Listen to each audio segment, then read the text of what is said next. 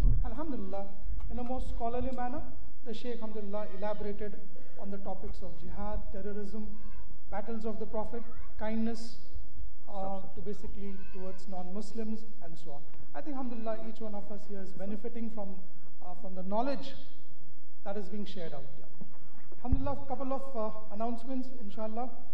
We'll be translating this talk of our Sheikh into Kannada, a brief summarization of that, not a translation actually, a brief summarization in Kannada. And we'll also be announcing the winner of the first question that was asked. We'll be asking, inshallah, Brother Adam will ask a second question later on the topic that was covered by Sheikh. Also, we have amongst us, alhamdulillah, 2 speakers here. One is Brother Zaid Patel, and another is Dr. Belgami Muhammad Saad, right? Just a brief introduction to him before we call him. A consultant urologist to several hospitals in Bangalore, State Secretary of Jamaat Islami Hind, Karnataka, and member of Advisory Council, Shura of Jamaat Islami Hind. Inshallah, Dr. will call you a little later, just after a few things happen out here. Right, Jazakallah khair. And we have Brother Zaid Patel also here with us. Alhamdulillah, he runs, as you all know, most of you all know him, IIC, Islamic Information Center in Mumbai. And alhamdulillah, they have 3 centers running in Mumbai. And they run various programs out there. Inshallah, he himself will give you a lot of ideas and details about what all he does. But most important, alhamdulillah, I think he would like to share himself later on, the official launching, in a way, of the first Islamic channel in India, right? I+ TV, alhamdulillah. Official launching in the sense, it's being approved of, all the permissions, vagera have been taken, and then it's being launched. When and how and what? Brother Zaid, inshallah, will cover that during his talk.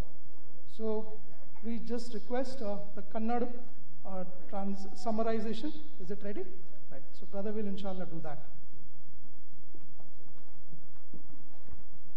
ಅಸ್ಸಲಾಮು ಅಲೈಕುಂ ರಹಮತುಲ್ಲಾಹಿ ವಬರಕಾತುಹು. Sheikh ಹೇಳಿದಂತಹ ವಿಚಾರಗಳನ್ನು ನಿಮ್ಮ ಮುಂದೆ ಚಿಕ್ಕದಾಗಿ ಪ್ರಸ್ತುತಪಡಿಸ್ತಿದ್ದೇವೆ. ಕೇಳಿದಂತಹ 3 ಪ್ರಶ್ನೆಗಳಲ್ಲಿ ಮೊದಲನೇ ಪ್ರಶ್ನೆ ಜಿಹಾದ್ದಾಗಿತ್ತು. ಜಿಹಾದ್ ಯಾರೊಟ್ಟಿಗೆ ಅನ್ನುವಂಥ ವಿಚಾರ, ಅದರ ಕುರಿತಾಗಿ ಶೇಖ್ ಅವರು ಹೇಳಿದ್ದಾರೆ, ಯಾರದೇ ಸ್ವತ್ತನ್ನು ಅಥವಾ ಜೀವಕ್ಕೆ ಯಾವುದೇ ರೀತಿಯಲ್ಲಿ ಹಾನಿಯನ್ನಾಗಲಿ ನಷ್ಟವನ್ನಾಗಲಿ ಮಾಡುವುದು ಜಿಹಾದ್ ಆಗಿರುವುದಿಲ್ಲ ಎಂದು, ತನ್ನನ್ನು ತಾನು ನಿಯಂತ್ರಿಸಿಕೊಳ್ಳುವುದು ಶ್ರೇಷ್ಠ ಜಿಹಾದ್ ಆಗಿದೆ. ಅಲ್ಲಾಹನ ದೀನ್ ಅಂದರೆ ಅಲ್ಲಾಹನ ಮಾರ್ಗಕ್ಕೆ ಇತರರನ್ನ ಕರೆಯುವುದು ಕೂಡ ಜಿಹಾದ್ ಆಗಿದೆ ಎನ್ನುವಂಥದ್ದನ್ನು ತಿಳಿಸಿಕೊಟ್ಟಿದ್ದಾರೆ. ಜಿಹಾದ್ ಯಾರೊಟ್ಟಿಗೆ ಎನ್ನುವಂತಹ ವಿಚಾರನ ಕುರಾನ್ನೊಟ್ಟಿಗೆ ಉತ್ತರಿಸಿದ್ದಾರೆ. ಯಾರು ನಿಮ್ಮ ಮೇಲೆ ಯುದ್ಧವನ್ನು ಘೋಷಿಸುತ್ತಾರೋ ಅವರೊಟ್ಟಿಗೆ ಯುದ್ಧ ಮಾಡುವುದಾಗಿದೆ, ಆದರೆ ಅತಿರೇಕವೆಸಗಬೇಡಿರಿ ಅನ್ನುವಂಥದ್ದು ಕುರಾನ್ನ ಸೂಕ್ತವನ್ನು ಅತಿ ಸರಳವಾಗಿ ವಿವರಿಸಿಕೊಟ್ಟಿದ್ದಾರೆ. ಜಿಹಾದ್ ಯಾರ ಮೇಲಾದರೂ ದಬ್ಬಾಳಿಕೆ ನಡೆಯುತ್ತಿದ್ದಾಗ ಅವರೊಟ್ಟಿಗೆ ಮಾಡುವುದಾಗಿದೆ ಅನ್ನೋದನ್ನು ಕೂಡ ತಿಳಿಸ್ಕೊಟ್ಟಿದ್ದಾರೆ. ಆದರೆ ಶತ್ರುಗಳು ಶಾಂತಿಯ ಒಲವನ್ನು ತೋರಿಸಿದಾಗ ನೀವು ಕೂಡ ಶಾಂತಿಯ ಒಲವನ್ನು ತೋರಿಸಬೇಕು ಅನ್ನೋಂಥದ್ದನ್ನು ಅನ್ಫಾಲ್ 61ನೇ ಸೂಕ್ತದಲ್ಲಿ ಇರುವ ರೀತಿಯಲ್ಲಿ ವಿವರಿಸಿಕೊಟ್ಟಿದ್ದಾರೆ. ಧರ್ಮದಲ್ಲಿ ಯಾವುದೇ ರೀತಿಯ ಬಲವಂತವಿಲ್ಲ, ಬಲವಂತ ಮಾಡುವುದು ಜಿಹಾದ್ ಅಲ್ಲ ಅನ್ನುವಂಥದ್ದನ್ನು ಕೂಡ ಕುರಾನ್ ಸಾರಿ ಹೇಳುತ್ತದೆ ಎನ್ನುವುದನ್ನು ಇಲ್ಲಿ ತಿಳಿಸ್ಕೊಟ್ಟಿದ್ದಾರೆ. ಎರಡನೇ ಪ್ರಶ್ನೆ ಪ್ರವಾದಿ ಸಲ್ಲಲ್ಲಾಹು ಅಲೈಹಿ ವಸಲ್ಲಂ ಅವರ ಜೀವನದ ಸಂದರ್ಭದಲ್ಲಿನ ಯುದ್ಧಗಳ ಕುರಿತಾಗಿತ್ತು. ಅದರ ಕುರಿತಾಗಿ ಸತ್ಯವಿಶ್ವಾಸಿಗಳಿಗೆ ಮುಸ್ಲಿಮೇತರರಿಂದ ಉಪದ್ರವಗಳು ದಿನನಿತ್ಯ ಹೆಚ್ಚಾಗುತ್ತಿದ್ದಾಗ ಅಂಥ ಸಂದರ್ಭದಲ್ಲಿ ಯುದ್ಧವನ್ನು ಸಾರಲಾಯಿತು ಅನ್ನೋದನ್ನು ತಿಳಿಸ್ಕೊಟ್ಟಿದ್ದಾರೆ. ಅದು ಕೂಡ ಮಕ್ಕಾದಿಂದ ಮದೀನಕ್ಕೆ ಸ್ಥಳಾಂತರಗೊಂಡ ನಂತರ, ಅಂದರೆ ಹಿಜಾರತ್ ನಂತರ ಅವಿಶ್ವಾಸಿಗಳು ಅಲ್ಲಿಗೂ ಕೂಡ ಬಂದು ಉಪದ್ರವವನ್ನು ತೊಂದರೆಯನ್ನು ಕೊಟ್ಟಾಗ ಯುದ್ಧವನ್ನು ಎದುರಿಸಬೇಕಾಯಿತು ಅನ್ನೋಂಥದ್ದನ್ನು ಸರಳವಾಗಿ ವಿವರಿಸಿಕೊಟ್ಟಿದ್ದಾರೆ. ಮುಸ್ಲಿಮರು ತಮ್ಮ ಪ್ರಾಣವನ್ನು ಮತ್ತು ಸ್ವತ್ತನ್ನು ರಕ್ಷಿಸಿಕೊಳ್ಳಲಿಕ್ಕಾಗಿ ಮಾತ್ರ ಯುದ್ಧವನ್ನು ಮಾಡಿದರು. ಅದರಲ್ಲೂ ಕೂಡ ಶಾಂತಿ ಸಂಧಾನಕ್ಕೆ ಮೊದಲನೇ ಆದ್ಯತೆಯನ್ನು ನೀಡುತ್ತಿದ್ದರು ಅನ್ನುವಂಥದ್ದನ್ನು ವಿವರಿಸಿಕೊಟ್ಟಿದ್ದಾರೆ. ಮೂರನೆಯ ಪ್ರಶ್ನೆ, ಮುಸ್ಲಿಮರೇತರರೊಟ್ಟಿಗೆ ಹೇಗೆ ವರ್ತಿಸಬೇಕು ಅನ್ನುವಂಥದ್ದಾಗಿತ್ತು. ಪ್ರವಾದಿ ಸಲ್ಲಲ್ಲಾಹು ಅಲೈಹಿ ವಸಲ್ಲಂ ಅವರು ಅವರ ಜೀವನ ಕಾಲದಲ್ಲಿ ಮುಸ್ಲಿಮರೇತರರೊಟ್ಟಿಗೆ ಯಾವುದೇ ರೀತಿಯ ಹಾನಿಯನ್ನು ತಲುಪಿಸುವಂತಹ ಕಾರ್ಯವನ್ನು ಮಾಡಿಲ್ಲ. ಅವರೊಟ್ಟಿಗೆ ಉತ್ತಮವಾಗಿ ವರ್ತಿಸಿದರು, ಉತ್ತಮವಾಗಿ ಸಹಬಾಳ್ವೆಯನ್ನು ನಡೆಸಿದರು ಅನ್ನುವಂಥದ್ದನ್ನು ತಿಳಿಸ್ಕೊಟ್ಟಿದ್ದಾರೆ. ಅದಕ್ಕೆ ಸೂರಾ ಮಾಯಿದಾದಲ್ಲಿರುವಂತಹ 2ನೇ ಸೂಕ್ತವನ್ನು ವಿವರಿಸಿಕೊಟ್ಟಿದ್ದಾರೆ. ಸತ್ಕರ್ಮ ಹಾಗೂ ಧರ್ಮನಿಷ್ಠೆಯ ಕಾರ್ಯದಲ್ಲಿ ಅವರೊಟ್ಟಿಗೆ ಸಹಕರಿಸಿರಿ ಎನ್ನುವುದೇ ಆ ಆಯತ್ತಿನ ಸಾರಾಂಶವಾಗಿದೆ. ಎಲ್ಲರೊಟ್ಟಿಗೆ ಉತ್ತಮವಾಗಿ ಜೀವನವನ್ನು ನಡೆಸುವುದನ್ನು ತಿಳಿಸಿಕೊಟ್ಟಿರುತ್ತಾರೆ. ಬಾರಕಲ್ಲಾಹು ಫೀಕ್. ಅಸ್ಸಲಾಮು ಅಲೈಕುಂ.